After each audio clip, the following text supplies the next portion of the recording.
Hello साथियों, स्वागत है आपका कंपटीशन वाला यूट्यूब चैनल पर।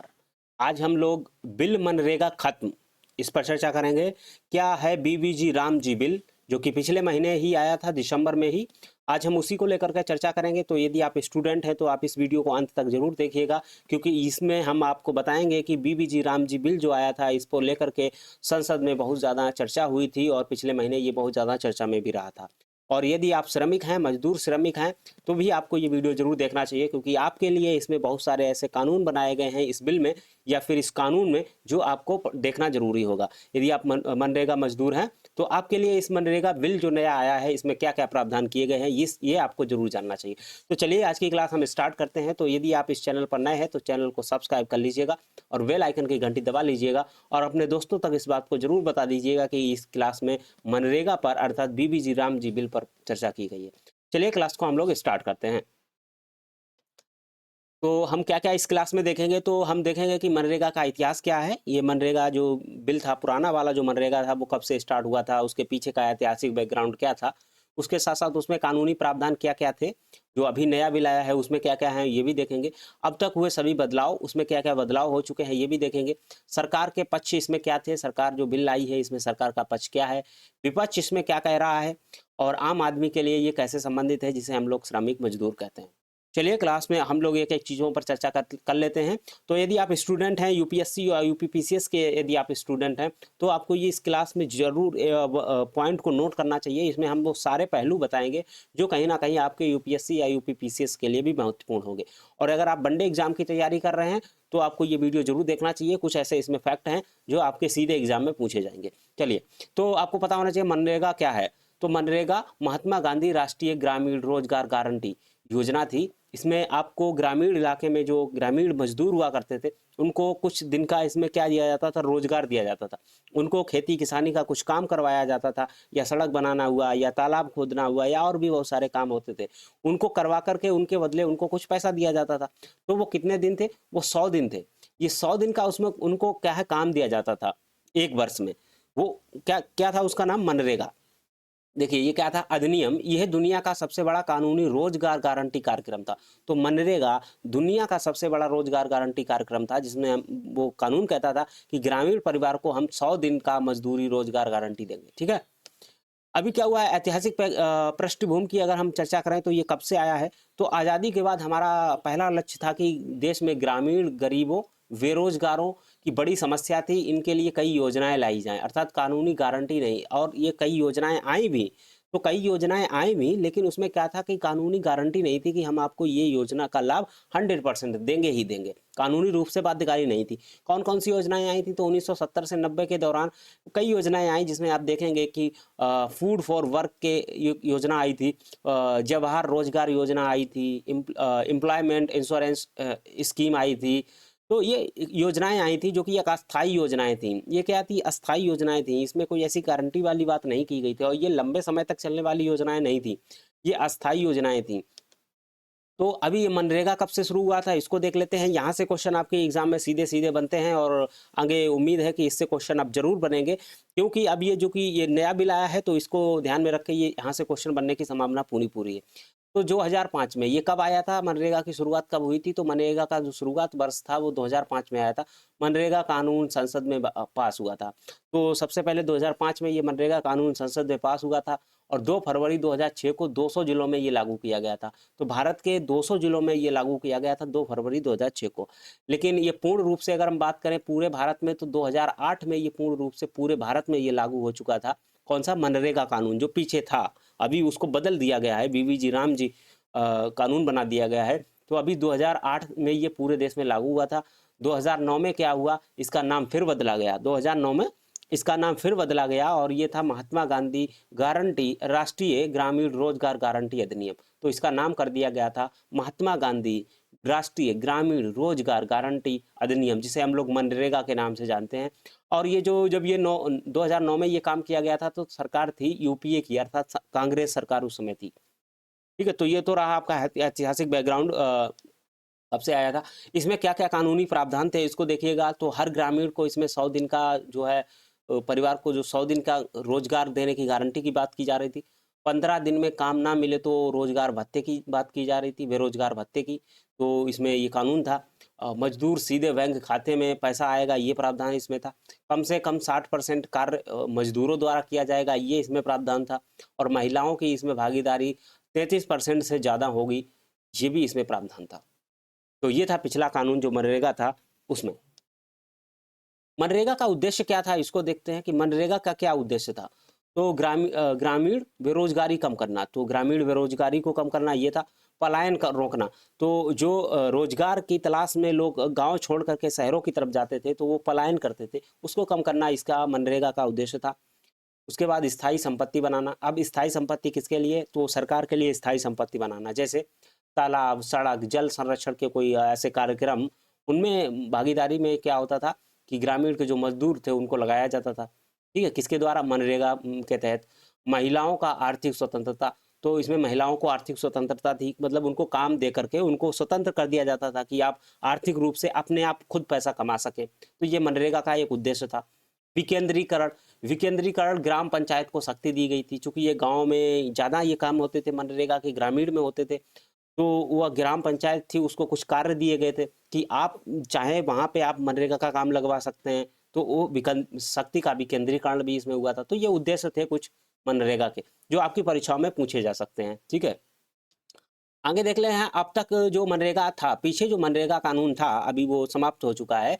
तो अब उसमें क्या क्या बदलाव पीछे हो चुके थे, उससे भी क्वेश्चन पूछे जा सकते हैं। तो 2006 से जब यूपीए का काल था, यूपीए का मतलब होता है कांग्रेस, जो कांग्रेस का काल था, कांग्रेस का शासन जिस समय था केंद्र सरकार में, तो इसमें क्या हुआ था, मजदूरी दर बढ़ी थी। जो आपकी मजदूरी दर थी मनरेगा की वो बढ़ी थी।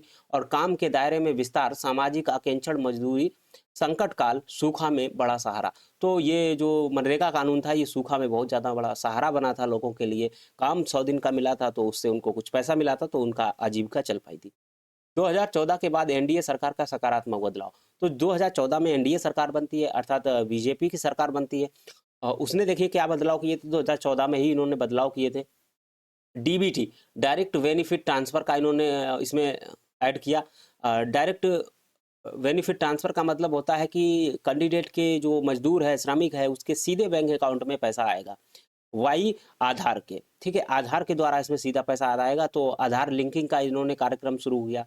फर्जी जॉब कार्ड पर रोक लगा दी। तो फर्जी जॉब कार्ड पर रोक इसलिए लग गई क्योंकि आधार लिंक होने लगे। अब आधार लिंक होने लगे तो एक व्यक्ति का एक ही जॉब कार्ड होगा, और एक्चुअली में वो कार्य कर रहा है या नहीं कर रहा है उसकी भी निगरानी के लिए इन्होंने क्या किया था, जियो टैगिंग का इन्होंने कार्यक्रम शुरू किया था। तो ग्राम पंचायत में क्या होता था, जैसे काम होता है तो उसमें जियो टैगिंग का कार्यक्रम शुरू कर दिया गया कि मतलब जिस लोकेशन पर कार्य हो रहा है उस लोकेशन पर जाकर के आपको कुछ तस्वीर, कुछ इमेज पोस्ट करनी पड़ेगी, कार्य करते हुए दिखाया जाएगा। तो ये जियो टैगिंग का कार्य इन्होंने यहाँ पे किया था। पारदर्शिता बढ़ेगी, बढ़ी। तो इससे क्या हुआ था, ये पारदर्शिता इन्होंने बढ़ाने के लिए सकारात्मक बदलाव इन्होंने बीजेपी वालों ने 2014 से किए थे। अभी विवाद में ये क्यों रहा था ये देखिएगा। तो बजट सीमित था। ये सरकार जो अभी नया कानून लाई है, इससे पहले ये विवादित क्यों था, ये सरकार क्या कहती थी कि बजट सीमित है। सरकार का इसमें तर्क था कि ये जो मनरेगा कानून है इसमें बजट सीमित है। मजदूरी दर, राज्य न्यूनतम मजदूरी से कम दे रहा है। तो ये कहते थे कि राज्य जो है न्यूनतम मजदूरी से कम दे रहा है, लोग कहते थे। भुगतान में देरी होती है तो पैसे आने में भी टाइम लगता है, ये लोग कहते थे। काम मांगने पर भी काम ना मिलना। चूंकि ये क्या कहता था कानून, ये कहता था कि अगर आपको 15 दिन का आपने काम मांगा है और नहीं मिला है तो आपको 15 दिन का क्या है, बेरोजगारी बता दिया जाएगा। 15 दिन से ज़्यादा अगर आपको नहीं मिल रहा है काम तो। लेकिन ऐसा कुछ नहीं इसमें हो पाता था, और एक्चुअली में सही भी है, ऐसा नहीं हो पाता था। ये तो आप लोग खुद जानते होंगे, अगर आप ग्रामीण से इसमें ताल्लुक़ रखते होंगे तो कितना आपको रोज़गार इसके द्वारा मिल जाता था या कितना इसमें कार्य होता था, ये तो मैं नहीं कहूँगा। तो ये आप अच्छी तरीके से भली बात जानते हैं, इससे परिचित हैं। अब हम आते हैं उस हिस्से पर जिस हिस्से को बहुत ज़्यादा आप लोग अभी तक इंतजार कर रहे थे कि आखिर ये क्या बिल है। तो बिल का नाम आप देखेंगे तो विकास भारत गारंटी फॉर रोजगार एंड आजीविका मिशन ग्रामीण बिल 2025, जिसे शॉर्ट में कहते हैं वीबीजी राम जी।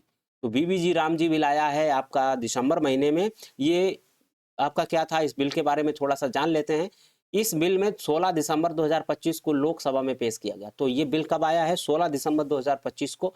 18-19 दिसंबर को 2025 को ये संसद के दोनों सदनों से पास किया गया था।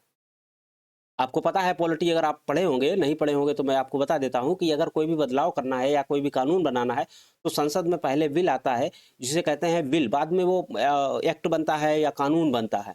ठीक है, तो पहले बिल आता था और बिल आया है, ये आपका कब आया है, 16 दिसंबर 2025 को लोकसभा में बिल आया है। राज्यसभा में भी बिल आ सकता है, ठीक है, ये बात भी आपको पता होनी चाहिए, क्योंकि 2 सदन होते हैं, एक लोकसभा एक राज्यसभा।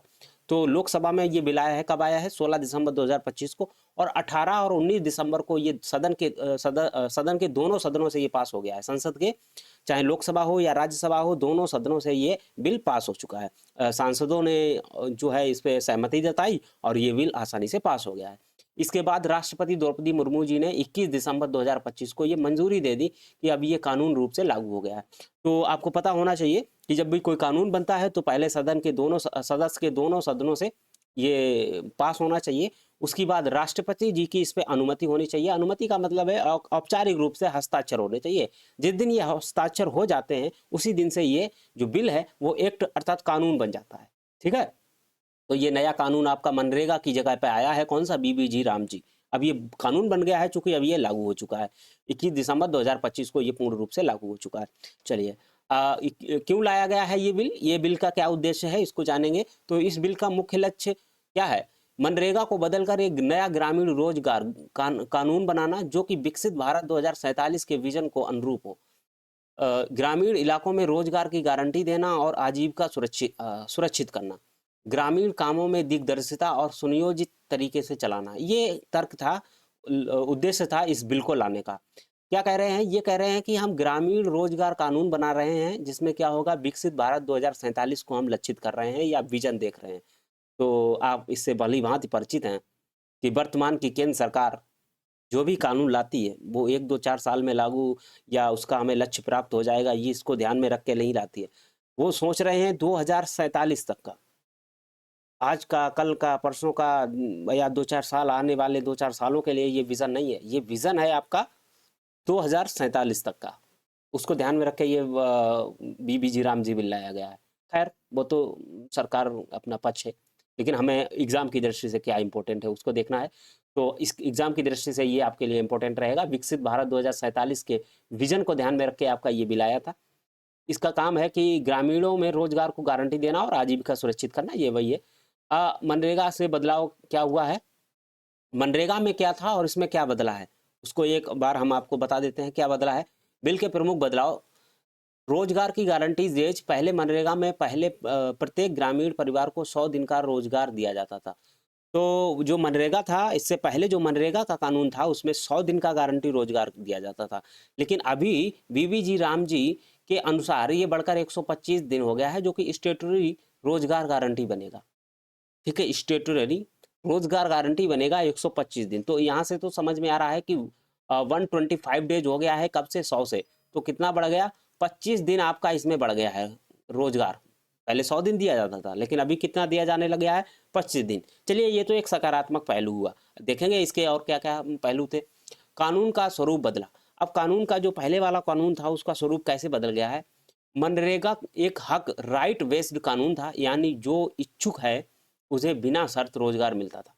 तो पहले क्या था कि जो रोजगार करने के लिए, अर्थात जो मनरेगा में काम करने के लिए इच्छुक है, तो उसको बिना किसी शर्त के वो मांगता था कि हमें रोजगार चाहिए, तो उसको रोजगार प्रोवाइड करवाया जाता था। लेकिन इसमें क्या हुआ, नया बिल इसे बदलकर एलोकेशन ऑफ प्लानिंग आधारित फ्रेमवर्क बनाता है, जहां सरकार और राज्यों के बीच काम बांटा जाता है। एक याद रखना। अब इसमें क्या हुआ कि आप काम मांगेंगे तो तुरंत आपको काम नहीं मिल पाएगा।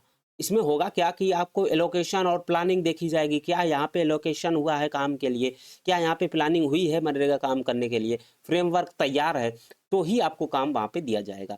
आर्थिक भागीदारी, मनरेगा में पूरा खर्च केंद्र सरकार उठाती थी। तो ये पहला जो मनरेगा था उसमें कहा था कि टोटल जो खर्च आता था वो केंद्र सरकार उठाती थी, केंद्र सरकार इसका पैसा देती थी। लेकिन नए कानून में देखिए क्या हुआ है, नए कानून में centre state cost sharing model लागू किया गया है। अब इसमें पूरा केंद्र सरकार खर्चा नहीं उठाएगी। केंद्र सरकार कह रही है कि हम पूरा खर्चा नहीं उठाएंगे, हम क्या करेंगे कि राज्यों में 60% हम दे देंगे और 40% राज्य देंगे। तो 60 और 40 का इन्होंने रेशियो डिसाइड किया है, और विशेष राज्यों के लिए इन्होंने 90-10 का रेशियो डिसाइड किया है कि अगर कुछ ऐसे राज्य हैं जो ज़्यादा ही पिछड़े हुए हैं तो उनको हम 90% देंगे और 10% वो जो मनरेगा में पैसा लगेगा वो राज्य सरकार देगी। हालांकि इसका नाम अब बदल गया है, बीबीजी राम जी बिल हो गया है, कानून हो गया है। आगे क्या है, कृषि सीजन के दौरान पॉज। तो कृषि सीजन के दौरान ये काम बंद रहता था, लेकिन अब नए कानून में देखिए क्या लिख दिया गया है। नए कानून कहता है कि बीज बोने और कटाई के 60 दिन के बाद दौरान कार्य नहीं किया जा सकता है। यानी साल भर कोई भी जब चाहे तब काम नहीं मिलेगा, एक शटडाउन पीरियड होगा। तो पहले उसमें लिखा था कि कृषि सीजन के दौरान काम रुका रहेगा, लेकिन अभी इसमें क्या लिखा गया है सॉरी सॉरी कि बीज बोने से लेकर के कटाई तक का 60 दिन आपका काम बंद रहेगा, अर्थात आपको काम नहीं मिलेगा। और इसी पीरियड को उन्होंने कहा है शट डाउन पीरियड। तो ये शब्द आपको याद रखना है। आप अगर कॉम्पिटेटिव एग्जाम की तैयारी कर रहे हैं तो ये शब्द आपके लिए बहुत महत्वपूर्ण है। Shut down period. Shut down period क्या है कि 60 दिन बीज बोने से लेकर के उसकी कटाई तक का आपको मनरेगा में काम ना मिलना, यही शट डाउन पीरियड है। ठीक है, तो ये आपका एक ऑब्जेक्टिव क्वेश्चन का आंसर बन सकता है। बाकी आप पढ़ ही रहे हैं। संसद में विरोध या और समर्थन। बिल में जो संसद में जो बिल आया था उस पर कुछ लोगों ने समर्थन दिया और कुछ लोगों ने इसका विरोध किया है। और ये तो एक संसद का, आप कह सकते हैं कि वर्तमान में जिस तरीके की सरकारें चल रही हैं, संसद में विरोध और समर्थन का ये दौर बहुत पुराना हो चुका है, जिसमें पहले तर्क के साथ विरोध किया जाता था। लेकिन आज क्या है कि जैसे ही कोई बिल सुना कि आ रहा है, अरे वो पीटना शुरू हो जाते हैं अपनी टेबल को और हंगामा करते हैं। कोई उसमें तर्क नहीं देने को तैयार होता है, चाहे वो सत्ता पक्ष हो चाहे वो विपक्ष हो। किस तरीके से संसद चला रहे हैं इसका कोई इसमें महत्व नहीं है। ये संसद इस समय सिर्फ और सिर्फ पार्टी का एक स्टैंड बन के रह गई है कि पार्टी का क्या स्टैंड है इस बिल पर या इस कानून पर या इस संसद में क्या पार्टी चाहती है वो काम होगा। यहाँ पे जनता का कोई औचित्य नहीं रह गया है, क्योंकि सांसद का काम क्या होता है, अपने क्षेत्र की बातों को वहां पे रखना। लेकिन आजकल क्या हो रहा है कि वो अपनी पार्टी की बातों को वहां पे रख रहा है कि नहीं हमारे नेता ने ऐसा कहा है तो हम यही बोलेंगे वहां जाकर के। अपनी जनता, जो अपनी क्षेत्र की जनता है, जिसने आपको वोट दिया है, जिसने आप पर भरोसा किया है कि आप हमारी बातों को सरकार तक पहुंचाएंगे, वो आप बात नहीं रखते हैं। आप क्या करते हैं कि आप पार्टी का जो एजेंडा है उसी को आप संसद में पेश कर रहे हैं। सत्ता पक्ष का अपना एक एजेंडा रहता है और विपक्ष का अपना एक एजेंडा रहता है, तर्क देने के लिए कोई तैयार नहीं है। खैर, वो तो सरकार है, चलती रहेगी। विपक्ष का कहना है कि यह मनरेगा की मूल गारंटी को, हक को कमजोर करेगा। तो जो हक था, जिसमें हम कहते थे कि हम अगर आपसे रोजगार मांगेंगे तो रोजगार हमें मिलेगा, लेकिन ऐसा इसमें समाप्त हो रहा है क्योंकि अब सरकार के पास ये पहुंच चुकी है, कानून ज़्यादा सख्ती हो गई है। नाम बदलकर पुराने अधिकार को छीन लिया गया है। तो ये विपक्ष का कहना था कि एक जो हक वाला पोजीशन थी वो आपने खत्म कर दी है, दूसरा आपने नाम बदल कर ये सारी चीज़ें आप छीन रहे हैं लोगों से। समर्थन करने वाले कहते हैं, जो सत्ता पक्ष के लोग हैं वो क्या कहते हैं, ये ग्रामीण रोजगार को ज़्यादा संगठित, भविष्योन्मुख और विकास संगत बनाता है। तो ये सत्ता पक्ष के लोग कह रहे हैं कि ये ज़्यादा संगठित रूप से काम करेगी ये अब जो बॉडी है मनरेगा की, या फिर बीबीजी राम जी बिल कानून है, और भविष्योन्मुख, जो भविष्य में आने वाले समय में ये विकास की तरफ अग्रसर होगी, ये सत्ता पक्ष के लोग कह रहे हैं। और रोजगार के दिनों में संख्या बढ़ा दी गई है। तो इनका ये तर्क था कि हमने रोजगार के दिनों की संख्या बढ़ा दी है, आप 100 दे रहे थे, हमने 125 दिन कर दिया है और भविष्य में ये बहुत ज़्यादा लाभकारी होगा। ये लोग तर्क देते हैं और इस तरीके से बिल ये अब कानून बन चुका है। अब हम अगर देखेंगे क्या समानता बनी हुई है, राइट वर्सेस फ्रेमवर्क। तो जो पहले राइट्स थे वो क्या थे, मनरेगा में पहले क्या था, और अब फ्रेमवर्क जो आया है बीबीजी राम जी बिल में, वो क्या बताता है। तो अगर हम देखेंगे, मैं इसका कलर चेंज कर लूँ, एक मिनट। हाँ, तो इसमें पक्ष क्या कह रहा है कि रोजगार की गारंटी। तो रोजगार की गारंटी की बात करें तो पहले मनरेगा में कितने रोजगार था, तो 100 दिन का रोजगार था। आवश्यक, ये हमारा हक था कि हम 100 दिन रोजगार आपसे लेंगे, लेकिन अब कितना कर दिया गया है, तो 125 दिन कर दिया गया है। तो ये तो एक पॉजिटिव बात मुझे लग रही है कि चलिए, पहला पॉजिटिव बात है कि आपकी 100 दिन से बढ़ा करके 125 दिन कर दिया गया है। वितरण तरीका, तो पहले किस तरीके से वितरण किया जाता था काम को, तो वो जो मांग करे उसे काम। तो पहले क्या होता था कि जो मांग करेगा उसे हम काम देंगे, रोजगार देंगे। अब क्या हुआ है, एलोकेशन बेस्ड, नॉर्मल एलोकेशन तय। ठीक है, तो एलोकेशन बेस्ड कर दिया गया है, जहाँ पे एलोकेट होंगे, कार्य एलोकेट किए जाएंगे, तो वहीं पर आपको काम मिलेगा। तो आप ये डिमांड वाला आप सिस्टम खत्म हो गया। तो ये तो मुझे लग रहा है कहीं ना कहीं लेकिन वो सरकार जाने। बजट केंद्रीय बजट से पहले पैसा आता था, केंद्रीय बजट से, लेकिन अभी क्या हुआ, सेंट्रल और स्टेट के बीच में साझा कर दिया गया है बजट को। ठीक है। और मौसम सीजन प्रभाव, तो पहले पूरी साल इसमें काम मिलता था। पहले क्या होता था, पूरी साल इसमें काम मिलता था, लेकिन अभी 60 दिन का जो पॉज अवधि बता दी गई है, इसी से कहते हैं हम लोग क्या है, शटडाउन पीरियड। तो शटडाउन पीरियड अभी लगा दिया गया है 60 दिन का, जिसमें बीज बोने से लेकर कटाई तक आपको काम नहीं दिया जाएगा। ये इन्होंने सरकार ने कहा है। तो ये थे आपके छोटे से बदलाव। अब हम इसके की फैक्ट देख लेते हैं। तो नए कानून में क्या लक्ष्य रखा गया है, ग्रामीण क्षेत्रों में रोजगार को आगे बढ़ाना। ऑब्वियसली कानून है, कानून ग्रामीण के लिए है, तो ग्रामीण को आगे बढ़ाने के लिए है। तो 2047 के इसमें लक्ष्य रखा गया है। डिजाइन को आधुनिक सुनियोजित ढंग से लागू करना। तो जो बीबी जी राम जी कानून है, इस डिजाइन को सुनियोजित ढंग से इसे लागू करने की बात है। लेकिन आलोचक कहते हैं कि इसके बदलाव से राइट बेस्ड लॉ हक, जो कि नॉर्मेटिव एलोकेशन स्कीम नीति आधारित में बदल जाएगा, जो गरीबों मजदूरों को नुकसान पहुंचा सकता है। तो ये विपक्ष का तर्क था। तो इस तरीके से ये आपका जो पूरा बीबी जी राम जी बिल था, उसको मैंने आपको डिस्क्राइब करके बताया। तो यदि आप स्टूडेंट हैं, तो आपके स्टूडेंट के दृष्टिकोण से इसमें बहुत सारे टॉपिक्स ऐसे फैक्ट थे जो आपको जरूर पता होने चाहिए, जो कहीं ना कहीं आपके एग्जाम में सीधे पूछे जा सकते हैं। और यदि आप यूपीएससी यूपीपीसीएस के स्टूडेंट हैं, तो आपको एक एक चीज़ इसमें बारीकी से याद होनी चाहिए, इसके इतिहास से लेकर के और आने वाले भविष्य तक के लिए, अभी तक के लिए, विशेषकर अभी तक के लिए आपको ये सारी चीज़ें पता होनी चाहिए। और इसी खबर के साथ मैं आज का वीडियो यहीं पे समाप्त करता हूं। यदि आपको इस खबर से थोड़ी बहुत भी जानकारी मिली है, तो आप हमें कमेंट करके जरूर बताइएगा।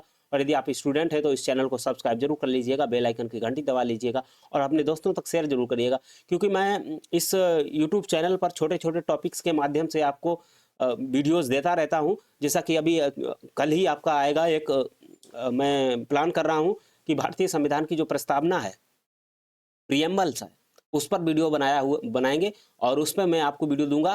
तो उसमें जितने भी टॉपिक्स आपके भारतीय संविधान से रिलेटेड, जो प्रेम्बल से रिलेटेड, प्रस्तावना से रिलेटेड बनेंगे, वो सारे क्लियर हो जाएंगे। मिलते हैं फिर हम लोग किसी नए लेक्चर में नए टॉपिक के साथ। तब तक के लिए बने रहिए, कंपटीशन वाला YouTube channel. Thank you very much.